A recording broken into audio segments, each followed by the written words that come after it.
for colder weather and shit. And we come in the front entry and the lady's like, hi, can I, holy shit. And everybody came running out, they're like, what the fuck, you're real?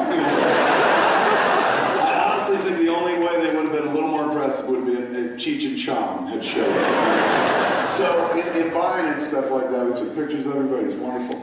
But while I was checking, you know, before I left, I was like, what do you got? What's your best, man? Hit me with your best shot. Because I'm not a stoner. I don't breathe oxygen anymore. I just fucking smoke. So it's really tough to like affect me. And I'm not saying that in a braggy way, like I can get high, fucker, but I can get high, fucker. So, you know, when I was like, what you got? What's your best? And he's like, oh, this one, man, knock you on your ass. He's going, this is Indica Morbid Sativa.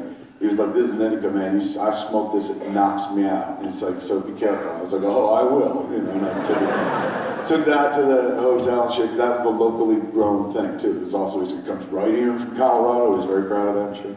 So I took it back to the hotel, ground it up, rolled it up into the size joint that I usually smoke and stuff, an empty raw cone, and went on the balcony and, you know, took the fucking challenge and shit. Just lit up and I was like, right on and shit, right on. Smoked it down, 15 minutes later, fell asleep, just like that. I mean, Colorado weed knocked down my ass. So, it's been a really nice fucking trip thus far, and the trip here has been, you know, we got to road trip it for a little bit. It was kind of sweet. Although I drove, we wouldn't drive. Why didn't you want to fucking drive? I didn't want to not drive.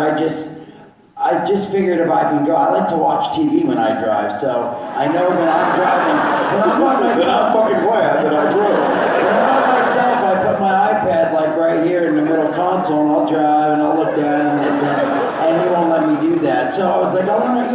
How do you not fucking get caught, man? Like I remember one time I was driving in, where was I? I was in Illinois, and I was going from Illinois to Indiana to do a gig. Left Chicago and I was driving to like Bloomington, Indiana. So it's a long fucking stretch of road and whatnot. So before I got on the road, you know, I fucking got centered in the morning and shit. Then I got in my car. By the time I was ready to drive, I was legal. And then made my drive. And I had on my mirror, I took my phone because I was using Waze, the directional thing, and I bought this thing that allows it to hang from your rearview mirror so you can look at it and stuff like that. And you know, fucking people hang shit from their rearview mirror all the time. So I was like, this is no big fucking deal. So I was driving and looking at the Waze thing, and it said at one point, like the next turn was 130 miles. So I was like, well, I don't need to stare at this for fucking 130 miles. Let me put on some fucking YouTube. So I put on some John Oliver videos. So I was driving, and I was more listening, but every once in a while I could just look up and be like, right on, this is fucking civilized. This is right on. Then I felt a car like kind of pull up to me at one point, and like, you know, instead of moving, it just jockeyed. Just kind of pulled up in the passing lane and kind of hung next to me. And I looked over, and they had frosted windows, couldn't see inside. And it was a big SUV kind of thing. So I was like, huh, now one of two things is going on. Either it's someone who's like, that's fucking Silent Bob, or it's the law. And you know, I'm sitting there going like, well, I'm not doing anything illegal or anything, so I'm totally fucking cool. And I do have weed on me in the car, but I'm not smoking it, and so I shouldn't alert them or anything like that. So I'm driving, and they stay jockeyed with me, and then at one point out of the corner of my eye, sun hits the left side of their car, the driver's side, goes through to the passenger side where I am, and I see a cage, like, you know, a very specific braided cage, where I'm like, either they're big dog lovers, or that is a police dog. And so I start going, oh shit, I think I'm being fucking sweated. So rather than just continue along my merry way and shit, you know, I was like, well, here's a rest stop over here. So, you know, it was to the right and within a half a mile and stuff. So I just instantly kind of hit the blinker and went over and just made it into the turn, and that's when they went, across 3 fucking lanes and shit to follow me up. And I'm like, they're either very big fans or this is the fucking police. And sure enough, the lights went on, they pulled me over, and I was like, oh fuck, man. And so pull over to the side, put it in the park and stuff, roll down the windows, and they're like, hi, how are you? And I was like, great, man, how are you guys? They're like, fantastic. Do you know why we pulled you over? And I was like, no, I guess I crossed the lane too fast. Because the thing hanging there, you know, you can't really have anything hanging from your mirror. It's considered an obstruction. I was like, oh, okay, right on, thank you. And he goes, right on. How much weed have you smoked today? And I was like, well, I'll be honest with you, I did smoke before I left my destination. That was a while ago. I said, sometimes when I go to shows, people just throw weed at me and stuff like that. And I don't want to be rude and throw it out, so like, I smoked before when I woke up, and so, I probably shouldn't have done it. He goes, that's cool. He said, can I ask you to step out of the car? We just want to check the car and stuff. I said, oh my God, totally. So I get out of the car, and I'm standing by the car, and they go, you know what? You're probably better if you sat in our car. Were you shaking? Were you shaking? Fuck yes, Yeah. I was shaking, man. Like I was already blazed. I was already like, I'm having a fucking, what a great day. And all of a sudden, it jacked my fucking pulse up where I'm like, this is it, I'm going to jail. And like this great day is ending in a way I didn't think of. So I'm standing off to the side, and I was like, go in the car? And he's like, yeah, you can sit in the back seat. And I was like, I'm cool here if that's cool with you guys. And he goes, it's cool with me, but we don't know you, and you could just grab something, you know what I'm saying, for precautionary measures, maybe go in the car. I said, oh, all right, you know what, I totally get it, I'll go in the car. So I go to the back and get in the back You didn't seat. make any jokes like, what do you mean, grab something like your dick or something? No. No, right? So I go and sit in the back of the car, but I don't close the door. And they go to close the door, and I'm like, oh, can we leave that open? Because when you sit in the back seat, there's this metal fence that I saw through the windshield right next to me. And it's a single seat cell, essentially, in their SUV. And so I was like, oh, can I leave it open? And he goes, well, procedures, we're supposed to close it. He goes, but I can ask my buddy. And he leans out and he goes, the guy, one of the cops is going through my car. He goes, hey, he wants to leave the door open. Can we leave the door open? And he goes, yeah, just tell him we would hate to have to arrest him, And I was like, it's cool, close the door, man, close the door. They were so wonderful about it, like every step of the way. They weren't assholes and shit like that. They were just like, we'd hate to put you in prison. And I was like, I hate that too. So he closes the door and I sit there and shit, and all of a sudden, man, right next to me I hear, and it's a fucking drug dog, and I smell like drugs, and I'm like, this can't get any fucking worse, So they come out of my car and they let me out of their car, and they go, we found this, and they had 3 dude tubes, and they look, I'm sure you guys are familiar with them, but they look like this, and they have vaginas. You can do that in this state without being scared. So he pulled out, he had 3 dude tubes that were in the car console in the middle that had fucking roaches in them, nothing really left. And he's like, yeah, this is what we found, this is all you got? And I was like, yeah, that was all I had. And I was like, yeah. And he goes, well, we're not looking for this, we're looking for bricks, man. He's going, because we got some neighbor states that made weed legal and people just drive it fucking to our state and shit like that. And I was like, yeah, fuck Colorado, right? So he goes, we're looking for big amounts. He's going, but we have 2 ways we can go about this. Either if you want to keep these, you can drive with us back to the station, we can fill out paperwork that says these are yours and put you on record. Or we could just crush them up right now and put them in the garbage. I was like, that's probably the best move, officer. Let's do that. And then they watched me do it. They're like, stamp it out. They're very good. Don't do that anymore. And I said, I won't at all. And they're like, all right, bye. And they got into the car and left. And I was fucking like, no, this has to be a trick. Like I'm gonna pull out and they're gonna be like, woo, stone driving, something like that. So I stayed at the rest stop for 2 hours. Which led to a really other interesting moment and shit, because I was lingering outside the rest stop for so long, and at one point I called your wife, Jordan, Jason's wife, runs our company. So I called her to be like, oh my God, I got pulled over and I might have got arrested, but I didn't get arrested and shit, so I might be late for the show because I'm just fucking staying put until shit's out of my bloodstream, and I might wait 2 months till it's out of my hair, So I was talking to her in the beginning just to be like, let her know I might be late for the show that I was heading to. And the rest of the time there was not a rest stop where there was a McDonald's or anything like that. It was literally just the restroom rest stops, and there was a fucking Coke machine, and that was it. So I didn't want to get anywhere near my car and shit. Cop cars were coming in, and I thought they were all, together, and they are, you know what I'm saying? But I thought they were like, go look for this fucker and shit like that. And so I was just like, I'm gonna hang out here in the park and check email and shit like that. And so I'm sitting on this is a fucking true story. I'm sitting on the fucking park bench, And there's a dude who's like real fucking trim, comes over to me and he's like, hey. And I was working on an email and I looked up, I was like, hey, you know, and I was in this world, like a lot of people come over and say, hey, you're that fucking guy. And sometimes they know your name, or sometimes they're like, you know, you look familiar to me, or something like that, or sometimes they flat out know who you are, or something like that. So I was like, hey, how are you? And he was like, hey.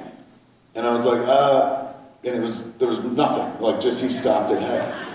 And you know, I've found over the years it's always easiest if you just like say to a person like, hey, you want to take a picture? Like, cause that's, everyone wants to get to that moment. So I always go like, you want to take a picture, man? And they're like, oh, can we? And I'm like, oh yeah, I fucking wouldn't let this happen without, you know, taking a picture. We got to memorialize the moment, shit. And it helps people over the moment. Otherwise, you know, I've read people on Twitter like, oh, I should ask for a picture, but I was too embarrassed and shit. So I go like, do you want to take a picture? Do you have a phone? And he goes, no.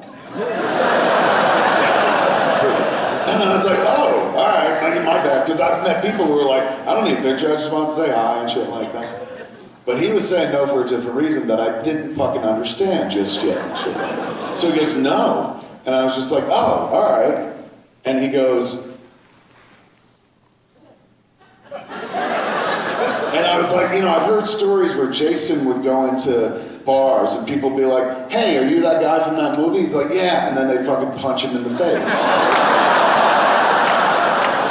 Joey Adams, it happened to her too. She was in a bar once and a girl came up to her and was just like, oh, you that girl who's in Chasing Amy? And she was like, yeah. And she fucking rocked her right in the face and shit. So when the dude's going like this, in that moment, I was like, oh my God, like I'm about to have that moment where this dude's like, fucking Tusk. Give me my fucking money back, man. Like your funny cartoon, give me your money back and shit. Like, so I thought it was gonna be that. So he went like that, and I was like, I go, which one? Because I meant which movie? Like, was it Jersey Girl? Was it Tusk? And I was trying to lighten the moment, so I go, which one? And he looks at me and he's just like, the men's room. And that's when I realized, my man thinks I'm fucking lips or hips in it and shit like that. He thought I was fucking cruising. So I was just like, oh, I said, oh, holy shit. I said, and I don't want to fucking embarrass you, because for all I know, this is like a fucking straight father with 3 kids who's like, this is the day I'm finally gonna go suck a dick. And like, and he shows up and I'm like, oh, fuck you. And she's like, no. So, you know, my brother's gay as the day's long shit. And I remember when I first had a conversation about like being gay, like if you ever seen Chasing Amy, the scene where Banky is asking all the questions of Alyssa and stuff. I had that conversation with my brother when my brother finally came out, because I was like, oh my God, I've never known anyone who's gay. And he's like, you don't know that's true. And he was right. I did know a lot of gay people. I learned later on and shit. But at that moment, a lot of people were still closeted. So my brother wasn't, and I would be like, tell me all the fucking shit, dude. Is this true? Is this true? Is there such a thing as a glory hole? He's like, oh yeah, and I've been to it, you know, shit like that. So, like, you know, I had somebody kind of be, fuck, what story was I telling before I jumped to my brother? So the guy was doing the guy. So because of my sensitivity about my brother and shit like that, because my brother said that he'd been to rest stops and shit. He's like, you know, that was when I was younger. I didn't know my way around. We didn't have the internet and shit like that. So like, you'd hear that there were places you could go meet stuff. So I didn't want to fucking wreck this dude's life, you know what I'm saying? So I had to like handle it gently, man. Like I'd only ever been like come onto in a very strong way once, years prior when I was a kid. I was 18. I'm sorry, bro. Yeah, you were really funny. Let me suck your dick!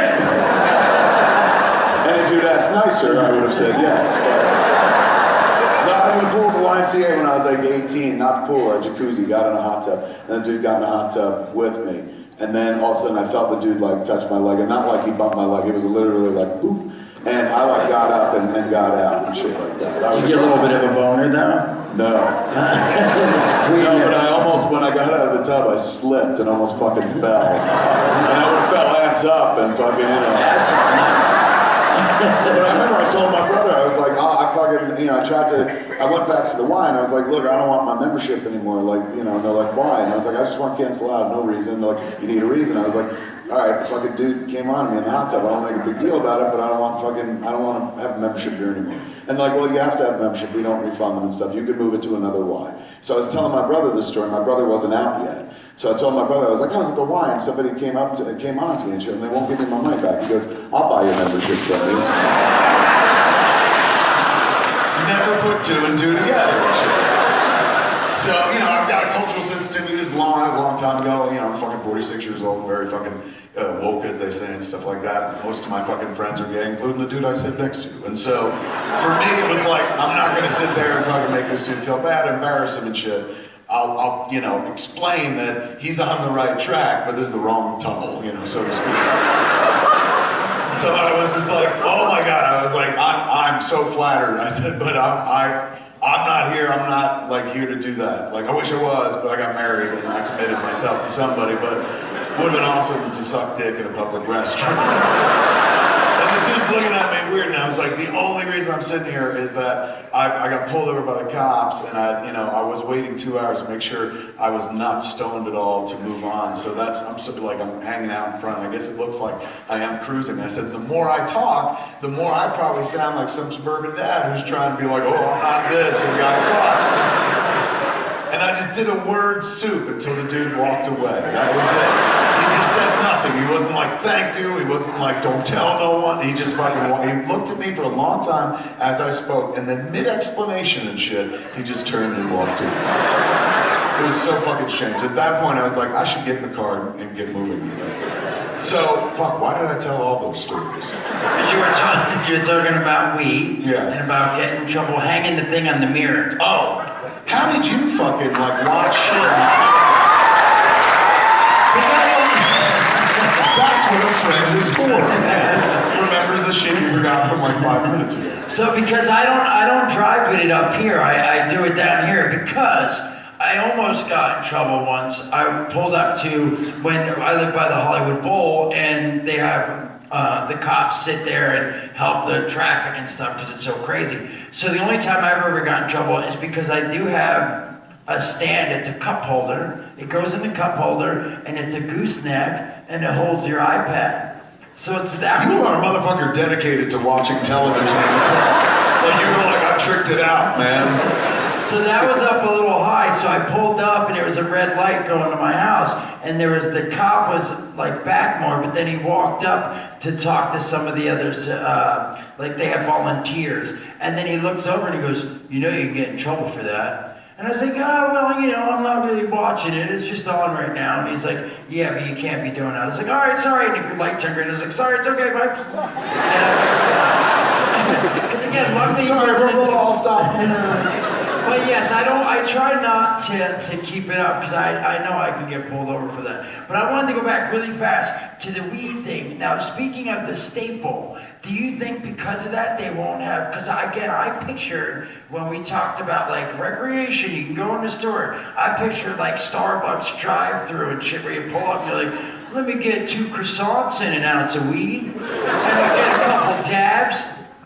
Wait, something? I'm sorry, hey, old man.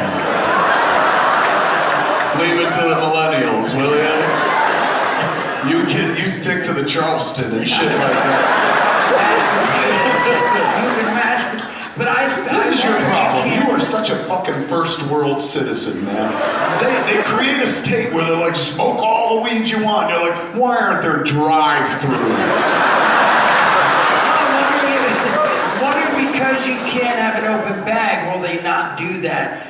But then I'm assuming they will, because you can buy booze through drive-thrus, I think, if they're in a bag. Yeah, right? but once you break the seal on a bottle of booze, if they pull you over, they can charge you. Come on, tell me you wouldn't love a drive-thru, like a menu. Like, think about like McDonald's, there's that big menu, and you're fucking like, ooh, snow cap. Oh, wait, there's that fucking OG Kush. That's gonna be amazing. See, you're not a weed smoker, because that would never happen. A weed smoker has their own blend and shit, has their own strain. So I'd never be like, ooh, let me shop. I'd just walk up and be like, give me the usual, and walk the fuck out. This fucking shopping scenario that you're creating, that's for a rank amateur. but especially, I'm just happy California finally fucking passed it. And that wouldn't have happened, wouldn't have gone legal were it not for this state. I talked about it at the show we did the other night. I was like, you know, I just wanted to thank the good folks of Colorado because they went first. And if you guys had been like, we smoked so much weed, we killed people, and we're fucking ruining it for everybody else. But the state was the very model of how a society can be. If they're like, hey man, yeah, you can smoke. Same way you can drink booze, you can smoke fucking weed. And you guys handled your fucking high perfectly. And now the rest of the country is falling piece by piece. You know? Speaking of Colorado, not mere, how far away was the ride? Like an hour and change or something like that? Not a mere hour and change from here is one of the fucking 7 wonders of the natural modern world, man. I'd never been to Mile High Comics before in my life. And if you're from Colorado or the area or whatever the fuck, even if you're not a comic book fan, this is a fucking cheap, fun weekend fucking trip, man. I went to the Mile High Comics. I've always seen the ads for Mile High Comics in the comic books. At the comic book conventions, I've seen Chuck, who owns it, and his display, he sets up shop, and he sells the Golden Age stuff, and like all quality, and he grades it accordingly and stuff. They've been in business forever. He's been doing it since you and I were fucking cum, you know? He's just been fucking, he's been in the world of comics. So, you know, when you read, for years I remember reading about the San Diego Comic-Con in various like columns in comic books and stuff, Stan Lee's soapbox or something, and dreaming about going there. Eventually I got to go there and stuff. Still never went to Mile High Comics. So I had some time today. I was like, all right, man, there's a couple different locations. They're all fucking near where we are in the city. So I'm gonna go to Mile High Comics. I've always wanted to go ever since I was a kid. So there were a couple locations and I chose one that said the Mega Store. So I was like, gotta be the biggest one, let's go to that one. It was a little further out from where I was, but I was like, fuck it. So I'm driving out there and I'm like, you know, it says world's biggest comic book store. And I'm like, well, probably because they count their online business and shit like that. How big could big be? Then I got there and it's a fucking warehouse. And you walk inside the front door and no bullshit, it's bigger than this room. It's 3 of this room. It was like 60, 70,000 square feet. Filled wall to wall with everything that makes life good and livable. It was, you know, and I've seen some shit. I own a comic book store and shit, but this was beyond impressive. And I say it's like a weekend getaway or something like that, or a day getaway. If you got kids, man, you just bring them to this. It is eye candy. Naturally, kids can be like, I want it all, but you know, you just be like, take one thing, that's it. Steal all you can, but we'll buy it. But oh my God, you could lose hours. It's unlike any other comic book store I've seen, in as much as like, you know, even the best comic book store, max 2-3 hours, you get lost in it. You can only go so far, even if you're sitting there studying all the product and reading within the store. But you could do a whole weekend and probably not cover every square inch of this place. Everything filled fucking wall to wall with shit that you're like, it's like a time machine. It's like watching everything that you once played with or read come back to life and shit. And the dude that runs it, Chuck, was there. So I was like, oh fuck, I'm gonna Facebook Live this, man. And I interviewed him and he walked me through it. And this dude is like, God bless you, comic book Jesus, man. Like, when I got there, like he was just finishing like this fucking, that gave away 3,000 meals to the Denver homeless and shit like that. He kind of constantly puts back into the community. He has this big fucking heart of gold, but he loves comic books. It's his passion. He's like, look, comic book business ain't what it used to be and stuff. You know, for that place, a place that big, they got to sell a lot of fucking books just to keep the fucking lights on and stuff like that. So he's like, clearly it's done for passion. Like, this is my entire collection. It's worth who knows how much, $100 million or something under that roof. Crazy amounts. I mean, not just like Action Comics #1 and shit like that, but just massive fucking stock. Organized so insanely well. No robots, no computers, people fucking knowing where shit is. Because you have that much content, you can have somebody come in and be like, I want to buy Avengers 3. It doesn't fucking help if you can't find it because you've got 60, 70,000. But everything is so well documented, man. It looks like, you know, at the end of Raiders of the Lost Ark when they were putting the fucking ark there.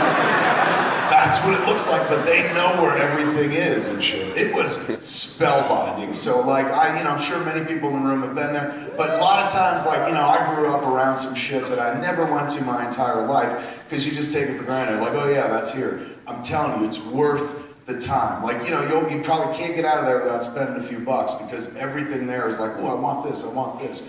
But it's eye candy, man. And it's just, it's right here in the kind of in the heart of your state. Go see it if you can. I went by myself, lost an hour, and all I bought were, and I could have bought so much fucking more, man, but I bought 2 keychains that looked like old motel keychains, and one was for Bushwood Country Club from Caddyshack, and the other was from like the Amity Island Swim Club. Like, they were right at the camera. I was like, this is